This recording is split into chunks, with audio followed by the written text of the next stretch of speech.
नागपुर जिले में आंगनवाड़ी केंद्रों के सर्वांगीण विकास के लिए जिला परिषद के महिला एवं बाल विकास विभाग ने मिशन कायापलट आंगनवाड़ी अभियान शुरू किया है। इस अभियान का उद्देश्य मूलभूत सुविधाओं से वंचित आंगनवाड़ियों को आवश्यक सुविधाएं उपलब्ध कराना है। इसके तहत आंगनवाड़ी केंद्रों में रंग रोगन, स्वच्छ पेयजल, बाल स्नेही शौचालय, बिजली और गैस कनेक्शन जैसी सुविधाएं विकसित की जाएगी।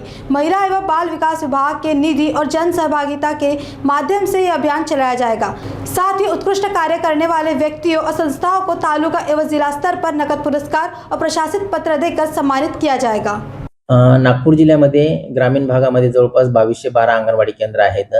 या अंगणवाडी केंद्रांना मूलभूत सुविधा असाव्यात आणि बालकांना ज्या आवश्यक बाबी आहेत त्या मिळाव्यात म्हणून माननीय मुख्य कार्यकारी अधिकारी श्री विनायक महामुनी सर यांच्या दूरदृष्टीतून हा मिशन कायापालट अंगणवाडी हा अभियान आम्ही सुरू केलेला आहे।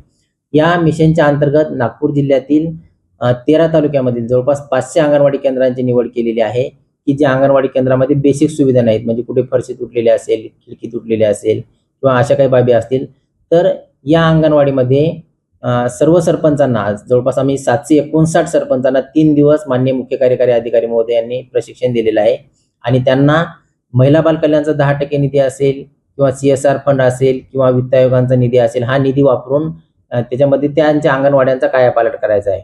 तर ह्या कायापालट करताना प्रामुख्याने 5 बाबीवर आम्ही लक्ष केंद्रित केलेलं आहे की एक किरकोळ दुरुस्ती केल्याच्या नंतर त्या अंगणवाडी केंद्राची सुंदर अशी रंगरंगोटी करणे, त्या अंगणवाडी केंद्रामध्ये बालकांसाठी बालस्नेही शौचालय असणे, पिण्याचे स्वच्छ पाणी असणे, अंगणवाडी केंद्राला विद्युत कनेक्शन असणे आणि गॅस कनेक्शन असणे, म्हणजे ज्या मूलभूत बाबी जर केल्या तर ते अंगणवाडी केंद्राचा पूर्ण कायापालट होईल।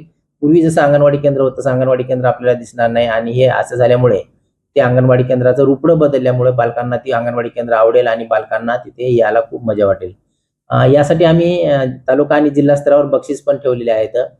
1 जून पासून तर याच्यापर्यंत 1 ऑगस्ट पर्यंत ही स्पर्धा आहे आणि 1 ऑगस्टच्या नंतर आम्ही 15 ऑगस्ट पर्यंत त्यांचं मूल्यमापन करून माननीय पालकमंत्री महोदयांच्या हस्ते तालुक्यातून 3 ग्रामपंचायत, प्रत्येक तालुक्यातून 3 ग्रामपंचायत आणि जिल्हा स्तरावरून 3 ग्रामपंचायत यांना सन्मानित करणार आहोत। त्यासाठी तालुका स्तरावर 51,000 रुपये, 31,000 रुपये, 11,000 रुपये रोख, सन्मान चिन्ह आणि प्रशस्तीपत्र माननीय पालकमंत्री महोदयांच्या हस्ते, तर जिल्हा स्तरावर 1 लाख रुपये, 71,000 रुपये आणि 51,000 रुपये असे आम्ही भरघोस बक्षीस सुद्धा ठेवण्यात आलेले आहेत। त्यामागचा मुख्य कार्यकारी अधिकारी महोदयांचा जो उद्देश आहे की त्या अंगणवाड्यात सुंदर व्हाव्यात आणि हा उपक्रम स्पेशल आम्ही नागपूर जिल्ह्यामधून सुरू केलेला आहे की याच्यामध्ये लोकसहभाग मिळावा, एक लोकचळवळ व्हावी आणि अंगणवाडी केंद्र चांगलं व्हावं म्हणून मिशन कायापालट अंगणवाडीचा आम्ही इथून सुरुवात केलेली आहे।